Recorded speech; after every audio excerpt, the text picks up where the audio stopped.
Tiago 1, versículo 21 e 22. E diz assim: portanto, deixando toda impureza e acúmulo de maldade, acolham com mansidão a palavra implantada em vocês, a qual é poderosa para salvá-los. Sejam praticantes da palavra e não somente ouvintes, enganando a vocês mesmos. Sejam praticantes da palavra e não somente ouvintes, enganando a vocês mesmos.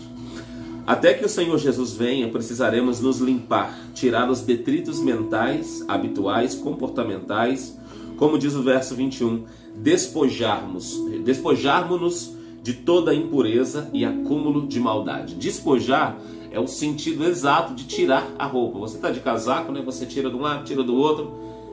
Despojar é você desvestir daquilo que você estava vestido. Despojar é tirar da sua vida exatamente essas coisas.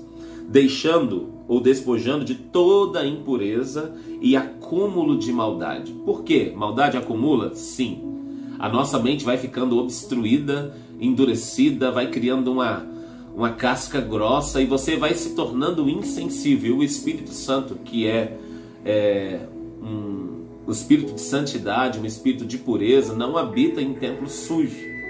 Então, se eu vivo nesse formato, eu não consigo ser usado por Deus e nem abençoar pessoas. Pelo contrário, só vou fazer o que for ruim, né? Despojarmos de toda impureza e acúmulo da maldade. Para isso,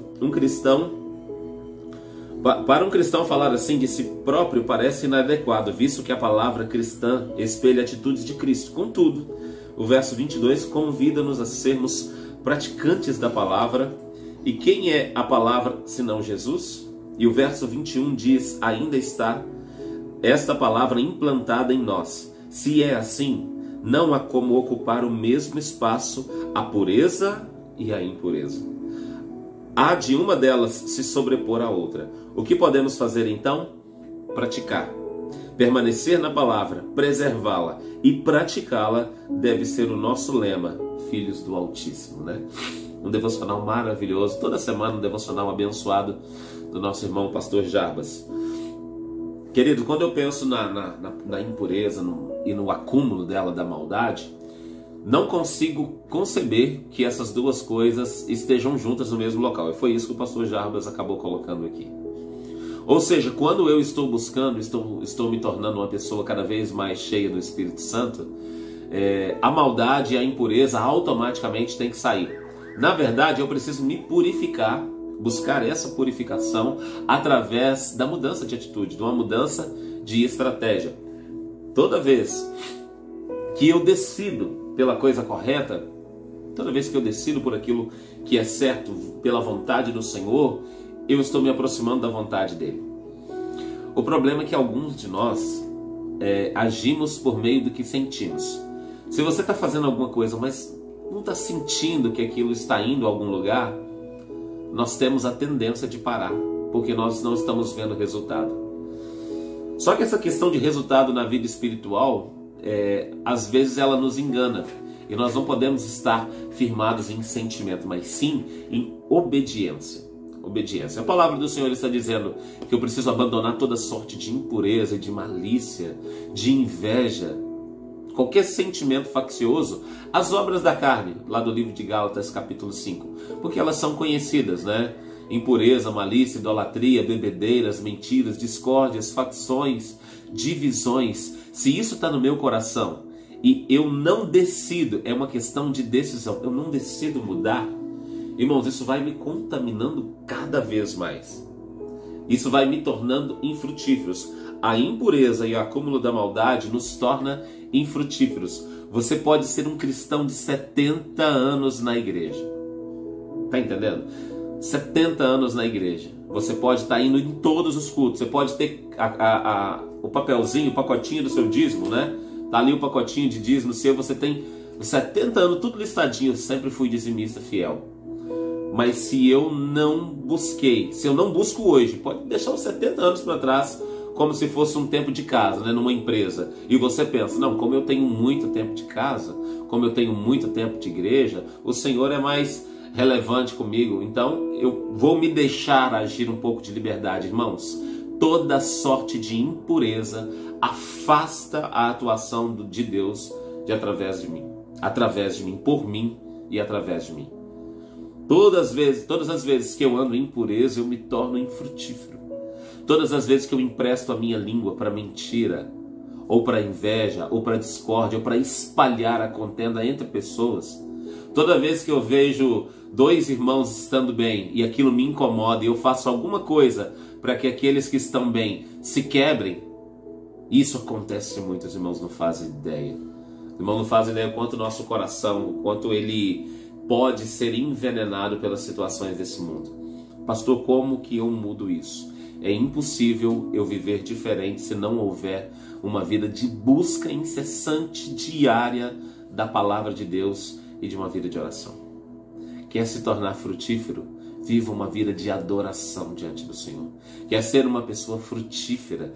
Quer que o Senhor te use para abençoar outras vidas? Irmãos, às vezes o sentimento vai demorar a vir. Na verdade, não é um sentimento na pele. É uma sensação, é uma percepção de que as coisas estão funcionando. E como que eu sei que isso é verdade, pastor? Romanos 8, que o Espírito de Deus testifica.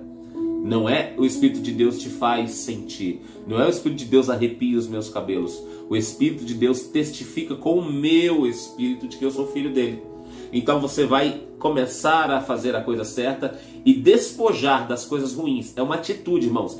E por favor, eu vou falar, deixar bem claro, não espere isso vir dos céus para você. É uma atitude que eu e você temos que tomar. Tem coisas na sua vida hoje que te afastam do Senhor, é uma decisão do agora. É uma decisão desse momento, é uma decisão do já. Você vê onde está o erro e começa a limpar da sua vida. Aí, Senhor, me ajuda, porque eu não tenho conhecimento, sabedoria e nem força para poder tirar isso da minha vida. É você quem tem que decidir e arrancar todo o mal da sua vida. O Senhor pode te ajudar, sim, mas Ele está esperando você tomar a atitude inicial. Porque Ele já tomou a primeira atitude, que foi te chamar. Não foste vós que me escolheste, mas eu escolhi a vós. Ou seja, o primeiro passo Ele já deu. Alguém já pregou o evangelho para você e você aceitou. Mas continua vivendo uma vida onde, se precisar, você mente.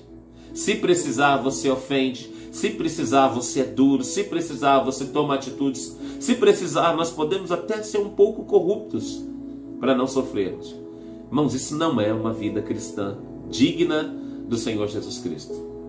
Claro, nós não podemos ser dignos de nada, mas se Ele fez tudo o que fez por mim, o mínimo que eu faço é me manter santificado pela palavra.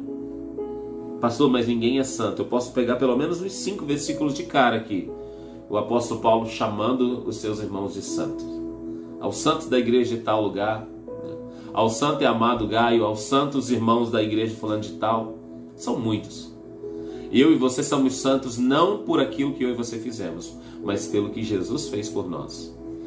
Agora, se eu vivo uma vida desregrada, ou se onde eu penso assim, eu não estou cometendo grandes pecados, pastor, eu nunca matei, né? Nunca bati em ninguém, nunca adulterei, sou fiel à minha esposa, sou fiel ao meu marido, não fiz nada demais, mas não consegue segurar a língua contra a mentira, não consegue deixar de falar do próximo, chega a dar comichão para poder fazer, não consegue se manter diante de Deus em oração, não consegue manter nenhuma semana seguida orando e lendo a Bíblia. Irmão, fica muito difícil, porque a carnalidade ela está batendo na porta do nosso coração todo dia. E se o diabo perceber não, ele vai ver, obviamente, você buscando a Deus, adorando ao Senhor, dobrando o seu joelho em casa, ele vai tentar te cansar. Eu tenho percebido, né? Toda vez que a gente começa a buscar, orar e jejuar, começa a vir um tanto de coisas na nossa vida, um tanto de coisas. Primeiro, se você falar, eu vou orar todos os dias às 9 da manhã, vai acontecer alguma coisa naquele horário para te incomodar. E quando tem muitas provas, você pensa, poxa vida, o diabo está fazendo isso, mas será que ele não percebe que quanto mais prova tiver em cima de mim, mais eu vou buscar o Senhor? Engano nosso, ledo engano. Por quê? Porque quando nós começamos a lutar com muitas coisas externas, lutar todo dia, você começa a se cansar. E você começa a ficar lento na sua vida espiritual. E você começa a parar de ler todo dia, de orar todo dia. E por favor, queridos, não deixe para você ler isso aqui no final do dia. Você não vai ler, dificilmente vai conseguir. A não ser que você tenha aí muita força de vontade e disciplina. Disciplina para você conseguir cumprir o seu trabalho lendo Bíblia todos os dias e orando. O melhor horário, o melhor momento é antes de você pegar o bendito do celular, já pegar a sua Bíblia, ler os seus capítulos diários ali e fazer a sua oração. O seu dia se torna muito melhor. E quanto mais nós fazemos isso, mais alinhados. E você sente, você percebe quando as coisas estão encaminhando bem. Todo servo de Deus entende plenamente que as coisas estão sendo trabalhadas em favor dele. Todas as coisas cooperam para o bem daqueles que amam a Deus. Amém, meus amados? Louvado e engrandecido seja o nome do Senhor. Que aquilo que eu não consegui transmitir, o Espírito Santo possa ministrar na sua vida.